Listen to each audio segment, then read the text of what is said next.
Good morning and welcome back to the Updike Family Homestead. All right, so a couple of weeks ago, it's been about 2 weeks, we started the video and showed you guys how we did or started our indoor seedlings and how we got them going, because we always start them inside our dining room because we did not get the greenhouse finished last year.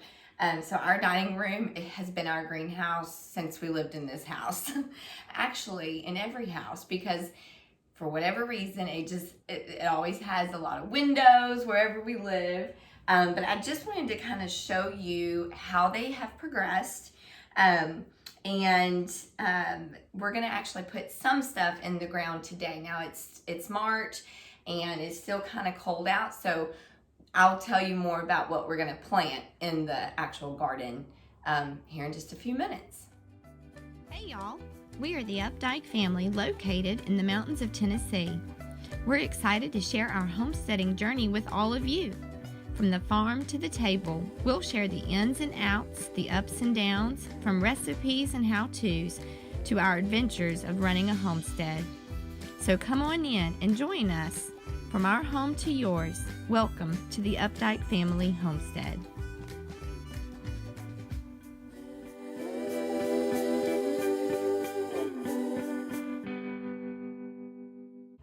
I'm just going to kind of show you this tray. I don't know what happened. I always order watermelon seeds, and I did not order them this year. So they didn't come in because I didn't order them. So this half here is going to be watermelon plants, but we're a little bit behind on those. And then on this side, this is our cantaloupe. And so of the 5 rows, and so 20 out of the 20, we actually ended up with 5, 6, 7, 8, 9, 10, 11, 12, 13, 14 of the 20. So only 6 of the seeds did not take. Really, Colin and I are probably the only ones that eat cantaloupe. James will eat it. It's not his favorite. Haley definitely doesn't like any kind of melon. But so this is going to be plenty of cantaloupe plants, and it'll give us enough cantaloupe to last us all through the summer. And like I said, on that side, it's going to be watermelon. I don't know what happened there. I guess, my brain just it left the station. All right, so the next thing I'll show you are the tomatoes. Now, we planted 72 tomatoes, in one tray. There were 72 tomato seeds planted, and let me show you those. And almost, there's like maybe 3 that didn't take, but there are also a couple of these that had 2 sprouts come up. So when they get a little bit bigger, we will actually split them up and put them into separate, bigger containers before we go outside. So we planted 24 Roma tomatoes, 18 beefsteak, these are plants, 18 beefsteak, 18 early girls, and 12 rainbow heirloom. See, it's early here. The sun, it looks bright outside, but it's about 6:30 in the morning here. So those did awesome. They did beautifully. I'm excited. Our tomatoes always do really, really well. And I use the Roma tomatoes. We plant so many because I use them to make sauces and like pasta sauce, tomato sauce, pizza sauce, and not last night, but night before last, I made, it was so nice because I went out to our area that we keep all of our canned goods and just was able to grab a can of or jar of our pasta sauce, and I made homemade meatballs with spaghetti squash and pasta sauce. So it was delicious. All right, the next tray, I have no idea. Let's see. Oh, this is actually the tray that's going to be going outside because these are our cold weather starting plants. So in this tray, we planted broccoli, 12 broccoli plants, 10 cauliflowers, 8 cabbages, and 10 Brussels sprout plants. And every one of these has got to go out because I'm a little bit behind. They're actually, they need to get in the ground before the last frost. They do really well when they're planted earlier. And so we'll get back to that tray in just a minute, but every one of those came up. So very excited about that. We can do cucumbers next. Okay, so this is our cucumber tray. Now, we actually decided this year to do gourds. We've never grown gourds here at the homestead before, so I'm anxious to see how those are going to do. We planted 3 rows, so it's 18 plants, and actually 1, 2, 3, 4, 5, 6, 7, 8, 9 of the 18, so only half of them actually took. But these seeds were over a year old. So I am just ecstatic that we got any. We kind of planted it just to see, you know, hey, are the seeds still viable? Are they still going to be able to survive? They did, or half of them did. So I'm excited about that. Same thing goes for the next 2 rows. The next 2 rows here were loofahs. So those were 12, and all 12 of them took. And those seeds again were over a year old. So there's several of these that have doubles. So we're gonna be able to make our own sponges this year. So I'm like just wowed. The next one are pickling cucumbers. Now I actually prefer the taste of the smaller cucumbers over the straight 8s or the bigger cucumbers. The bigger they get, the more bitter they are, and I'm not a fan of a bitter cucumber. So we plant a lot of the pickling because we use them in our salads. One of our favorite side dishes in the summertime is so simple. It's diced tomatoes, sliced up cucumbers, purple onion, a little bit of sugar, apple cider vinegar, salt, and pepper. That's it, and it's so good. My family just loves them, but the pickling cucumbers are great for that. We did plant 2 rows of regular cucumbers, so we got 12 plants, and all of those took. All of the pickling cucumbers took. The last row we did was cherry tomatoes. Now, James kind of shared that last year we planted way too many cherry tomato plants. Most of them went to the chickens, which is fine. But because we used the bigger tomatoes, we only felt like we needed 1 row. And out of that 1 row, we actually only had 4 come up. And that's okay. 4 cherry tomato plants is going to produce hundreds of cherry tomatoes. So we're going to be just fine with those. The next one is squash and zucchini. And these are actually still coming up. They're coming up a little bit slower, but we do use zucchini for everything. That's another favorite in our household is homemade zucchini bread. So I go through zucchini. They love the zucchini muffins. So typically I don't can squash and zucchini because it can kind of get slimy, but instead I flash steam them, and then I lay them out on a cookie sheet, pop them in the freezer, and then as they freeze in single pieces, then I can go ahead and put them into a freezer bag, and then we have squash and zucchini all year long. And then the next few rows kind of got planted a little bit later, so they're just now starting to come up. But this is all, let's see, I have thyme, cilantro, sage, and basil. And then in the next one, we have marigolds. Marigolds are always great to plant into your garden. They help the bees kind of pollinate all of your fruit that you're going to be bearing in your garden. So we always like to plant marigolds all throughout just to kind of help that process.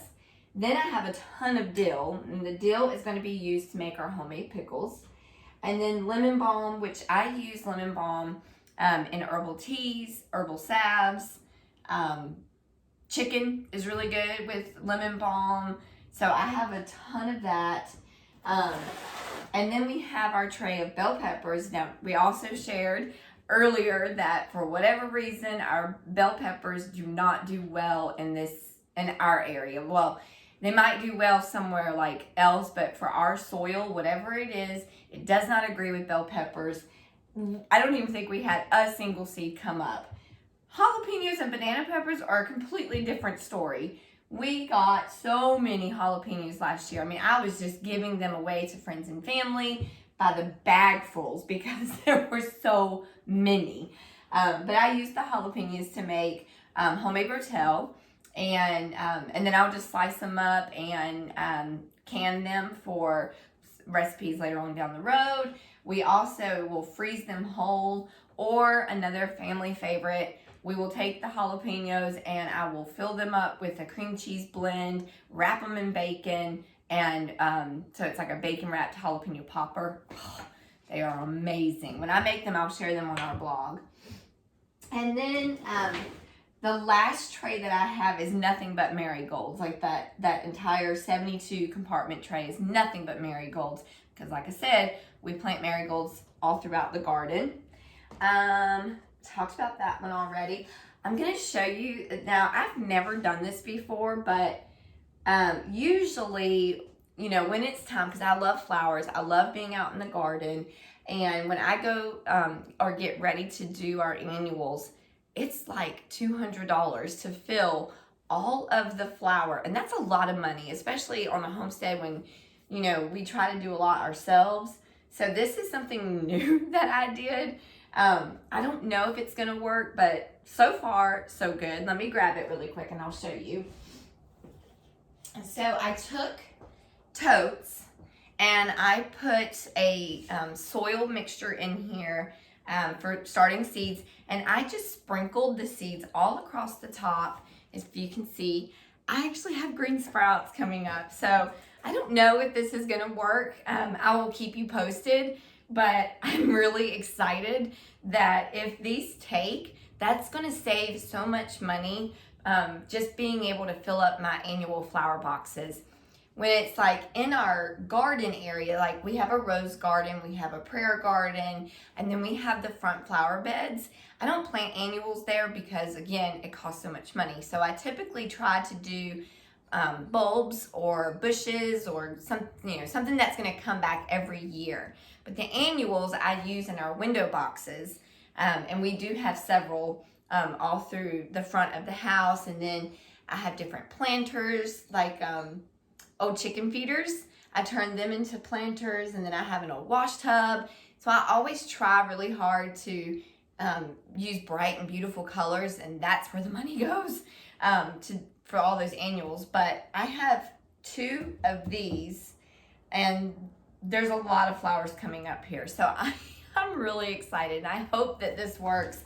I hope that it takes, even if it's enough flowers to do half of our annual boxes, it'll be awesome. And then, I don't know if you can see, but actually I think you can.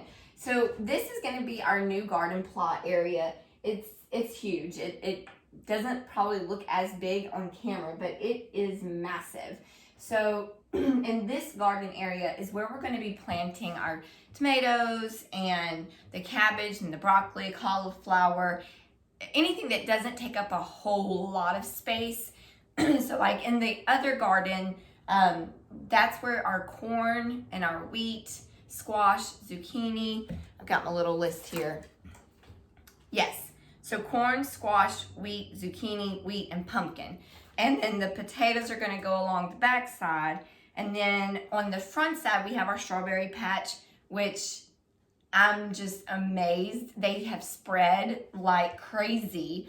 And I've been going out and just kind of pulling weeds a little bit at a time. So I'm still working my way down the strawberry patch.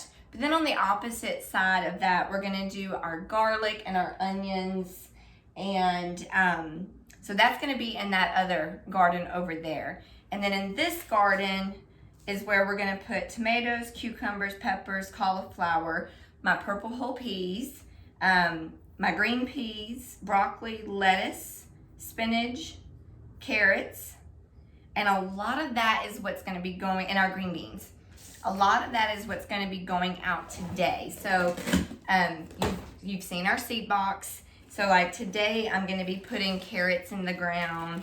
I'm going to be putting our lettuce, spinach, Swiss chard, our green pea, our zipper peas, which I love. If you've never had a zipper pea, my stepmom and my dad actually introduced me to zipper peas when they were living in Georgia, and they were the best. I just loved them. And so we're gonna do zipper peas again, and then purple whole peas will go in the ground today. Green beans we're gonna wait a couple more weeks. Pumpkin will wait because obviously you want that to be able to come up later on. The corn will wait just a little bit longer. So we're gonna be working in this garden primarily today. The wheat berries probably will go today. I don't know if I'll get it done today or not, but we're hoping that we'll get a lot of stuff in the ground at least today.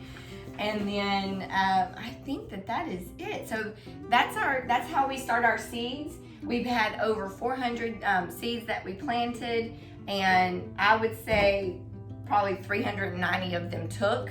So that's just phenomenal to have that much actually come up and produce. So we'll just keep you posted on how our garden grows. Thank you guys so much for watching. God bless.